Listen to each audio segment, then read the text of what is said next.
The first crates I made were okay. The concept was good, the execution not so much. I think I tried to make them realistic. But in a world with strong ogres and powerful magic, why go for realistic when you can go for something much more grand and fun to play with? So let's take some scrap cardboard, wood texture cardstock, and regular cardstock, and make bigger and better crates that are much more useful pieces of scenery, cover, and scatter terrain for Mordheim and more.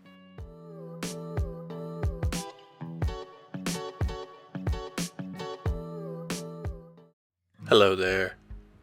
Starting with some scrap cardboard, I'm going to make some templates based off of one of the test pieces I made for this craft. We'll start by cutting a big strip of 2-inch wide cardboard. Then we'll cut out 3 rectangles to use as templates for our crates. I'm making one 1-inch wide by 1.5 inches long, one 1-inch wide by 2 inches long, and one 1.5 inches wide by 2 inches long. After you've got your template, use them to draw and cut out pieces of that size until you have enough for a stack that is about 1/2 inch tall. For the cardboard I was using, it was 5 pieces, 5 layers to get 1/2 inch in height.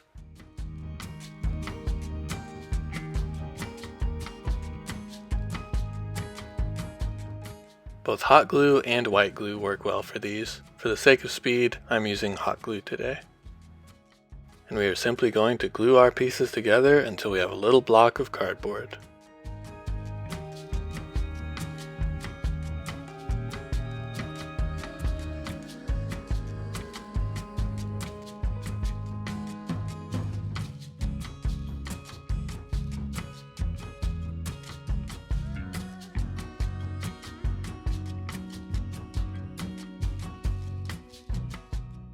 With the build done, now we can add beautiful detail with our wood texture cardstock.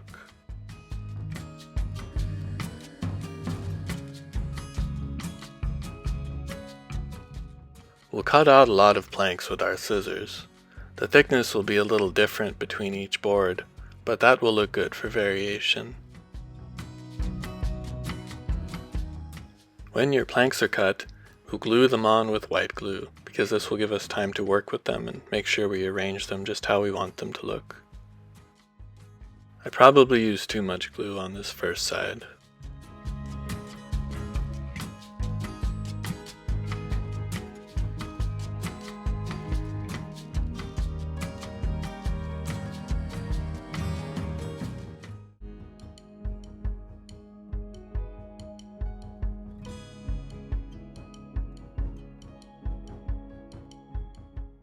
But after you get your planks down, you can just wipe off the extra.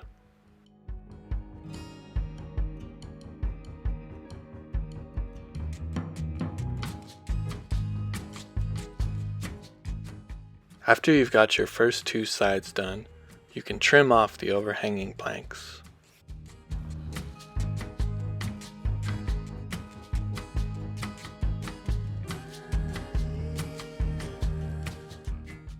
And then you can use those bits you trimmed off to cover the other sides.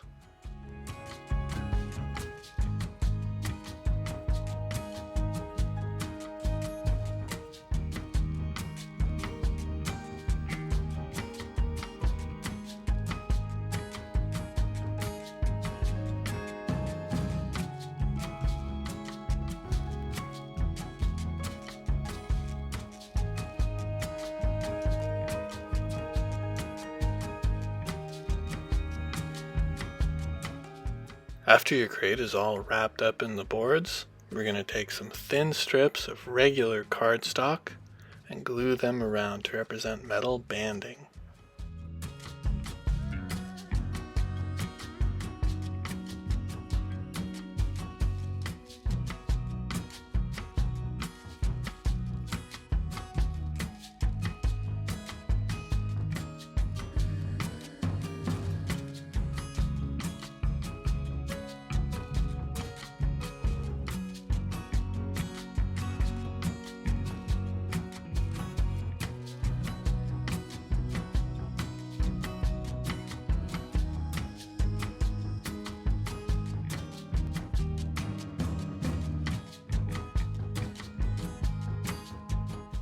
After your crates are all wrapped up, to prime them and make them extra strong, we're going to paint them with a 50-50 mix of black paint and matte Mod Podge.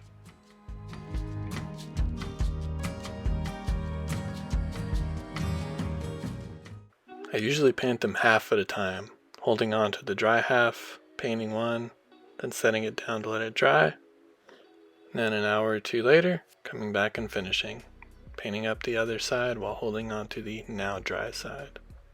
I like to do this at night so that in the morning it'll be fully dried and cured, ready for the next step. Highlighting it by dry brushing with an off-white.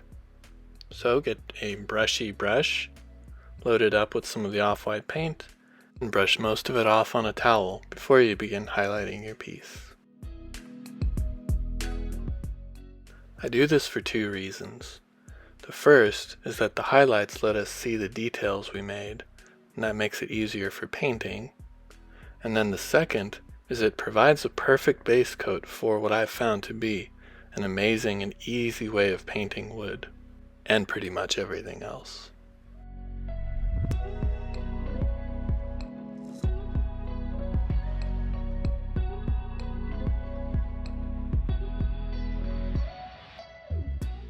Painting these is very, very easy with only 3 steps.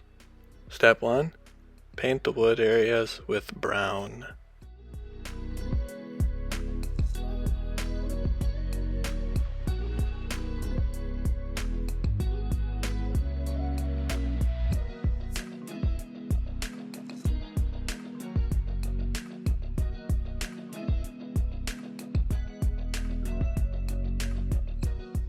Step 2, dry brush the wood with tan.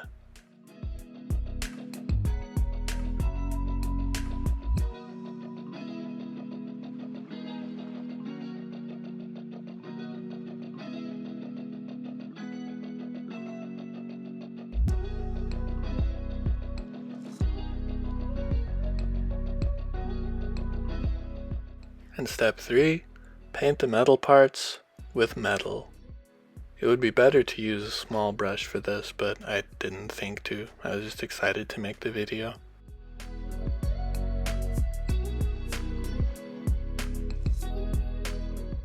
If you get some of the metal paint on the wood, you can wipe it off with a slightly damp finger.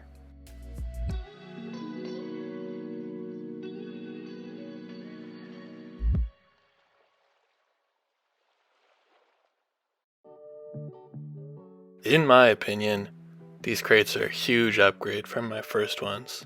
They look better, they're easier to build because they're bigger and not so fiddly, and they're much more fun on the tabletop. They can be a great source of cover or a subtle staircase in places where you don't want to put a ladder, but still want your minis to be able to easily climb and scale walls. And just like my cardboard cart and barricades, they can add life to your tabletop, make your city seem real and lived in.